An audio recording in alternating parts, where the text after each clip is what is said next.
Okay, today I'm gonna show you guys how to make AN line. This is probably one of the best skills to learn for doing LS swaps or any kind of custom work trying to make your own fuel line. This stuff, the first time you use it can be super hard. And I'll just show you the tips and tricks. They sell all these kind of things online that you don't need.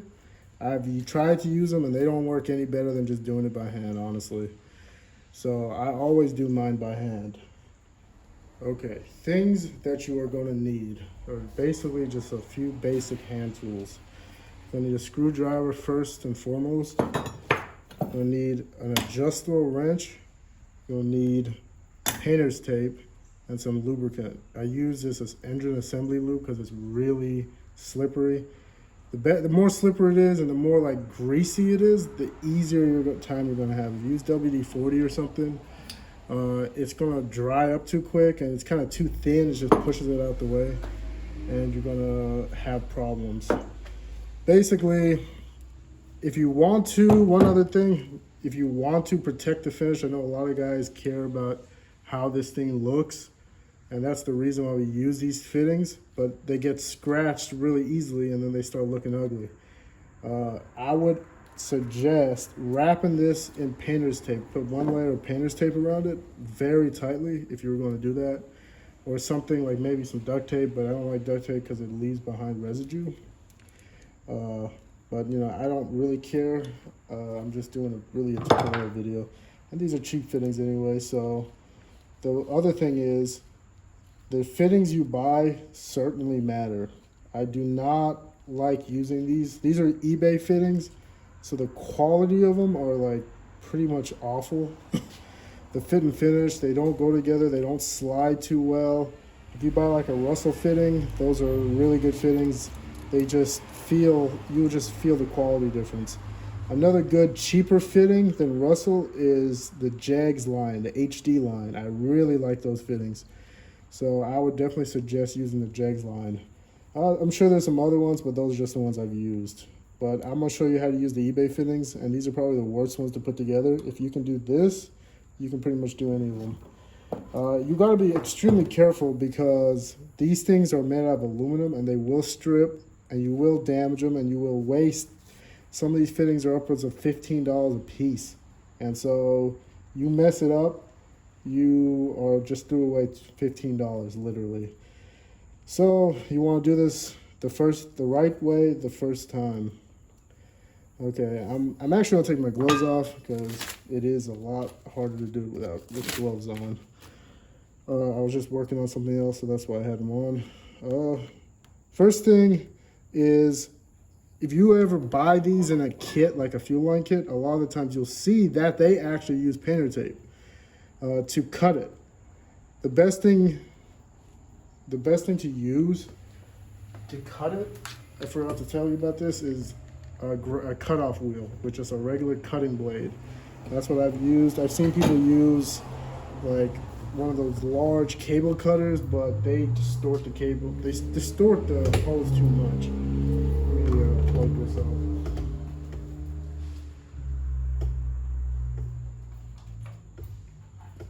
Okay, let's see.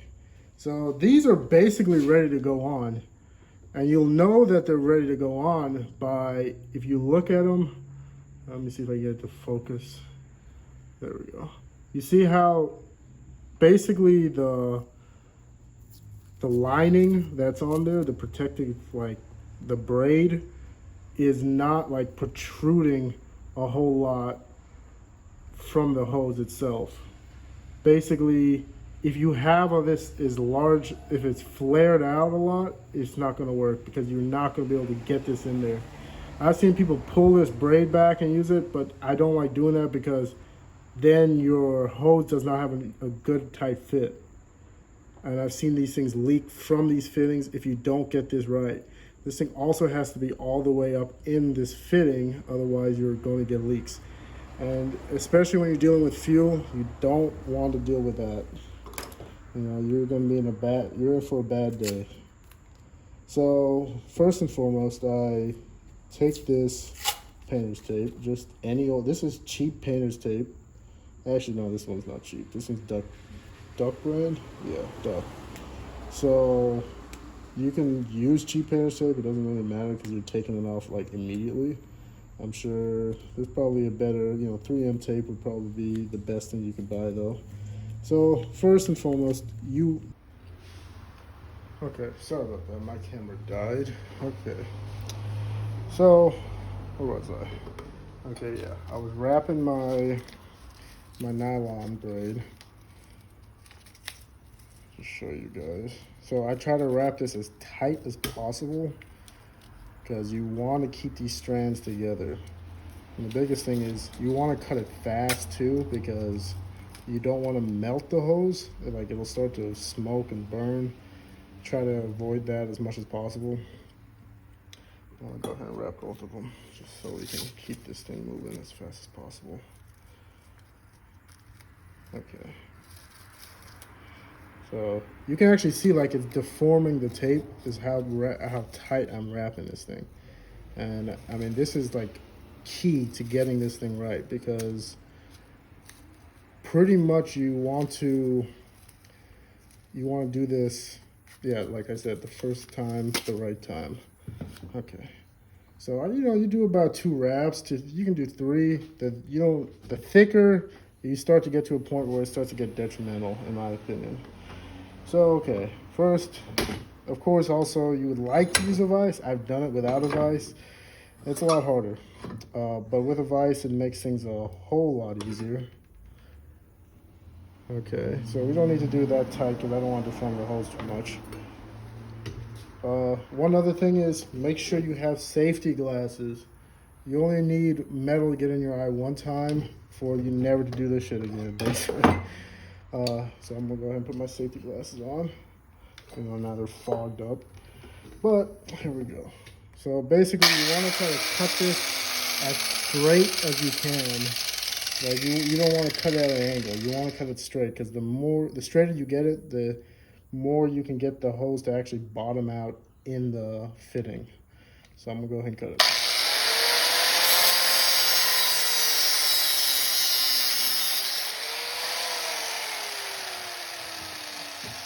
So that's one. Go ahead and do this other one. Yeah, my vise is pretty old. Let's see. And my table's flimsy. Okay. You work with what you got.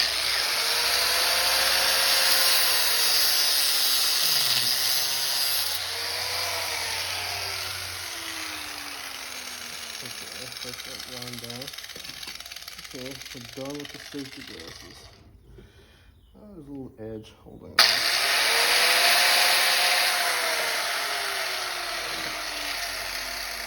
So that was the edge holding on.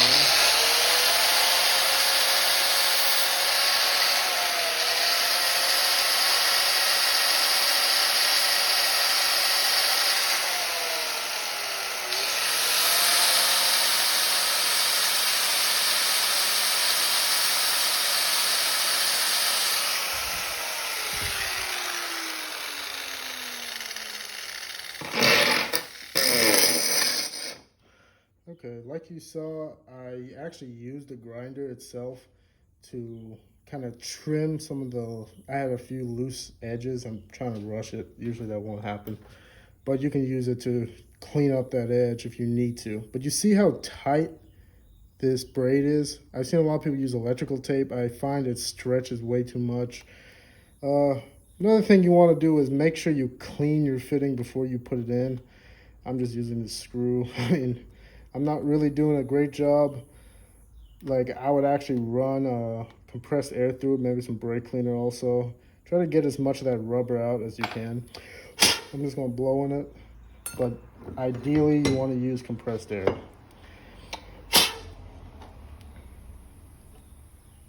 Yeah, you can see like all the little rubber bits. It's pretty sticky, so that's the reason. You want to just get that out because you don't want that in your fuel or transmission lines or whatever you're using this thing for. And you can see I didn't actually cut my fitting all the way straight, but it's good enough. I mean, this is just an example. If I were to do this for a car, I would probably redo this fitting. Do this hose right here before I risk my fitting. But anyway, so you want to pull it, and you see how, now I do have a few little loose edges. You could take a little pair of snips and cut those. I think I can get this one in. That's the beauty of this hose, is it's a lot more forgiving than the steel. The steel is the nightmare situation. When I first did this, I mean, we spent 3 days trying to get these fittings correct. And we went to a friend of mine who had the tools, and even the tools didn't do it correctly. Like it had like a little channel to help you get it in there, and that shit just doesn't work too well. Okay, so we're gonna go ahead and cut, or not go ahead and cut. We're gonna go ahead and put this fitting in here. I always start with like the worst side. So this is the side, oh, I'm sorry, I'm off camera. I always start with the worst side. You can see there's a little tang holding off, a little piece of the hose and the braid. I'm gonna put that in first. And you're gonna wanna kind of just twist it. See, this one went in really easily. And you will know when it's all the way in. You can actually look down in there. It's hard to show on the camera, but you'll see where it starts to come to the threads. You want that to be all the way seated. And I kind of force it in there. Don't want to force it in too much, because sometimes you'll actually push past and get into the threads. And then that's going to make your fitting harder to work with. So that one's done. That was the easy one. This is the hard one. This is the one you need to be extremely patient with, where your screwdriver comes in to play. Where is the, how are we fitting that? Oh, fell on the ground. Okay. Also, the reason why I like the HD fittings is because this nut, this part where you can hold it, is a lot bigger on the HD fittings, and they basically, these will sometimes slip if you have a problem, but it shouldn't slip because it shouldn't be that hard to spin on. If it's extremely hard to spin on, you know you have a problem. But you can see, like, the problem with this steel braid is it's extremely stiff and it starts to spread out. So I don't know if you can see that too well. There you go. But so the trick to this is you kind of have to fold the braid into the fitting. So the biggest thing is if you can get all of these to start. So I'm like coming in at an angle and I'm using my fingernail. It'd be nice. It's really nice if you have fingernails or a screwdriver. There we go. See, I already got this one. I don't even need the screwdriver. And you see, so it started. You can see down in there, it's not all the way up. You're gonna wanna twist it. There we go. And she's done. She's all the way up. She slid right in. Make sure that's bottomed out. And we're done. Like, this fitting right here is gonna work perfectly, I can already tell you, because of how easy that braid went in. If you don't have the braid, you're gonna be fighting with this the whole time. And I've seen people cut the braid off, which I don't recommend. Anyway, so now the biggest part is, what I usually do is, I'll go ahead and start with the hard one, which is this one, but I don't think it's gonna be that hard. So I'm gonna go ahead and do it. You're gonna want to spread your vise and get that right there on that edge.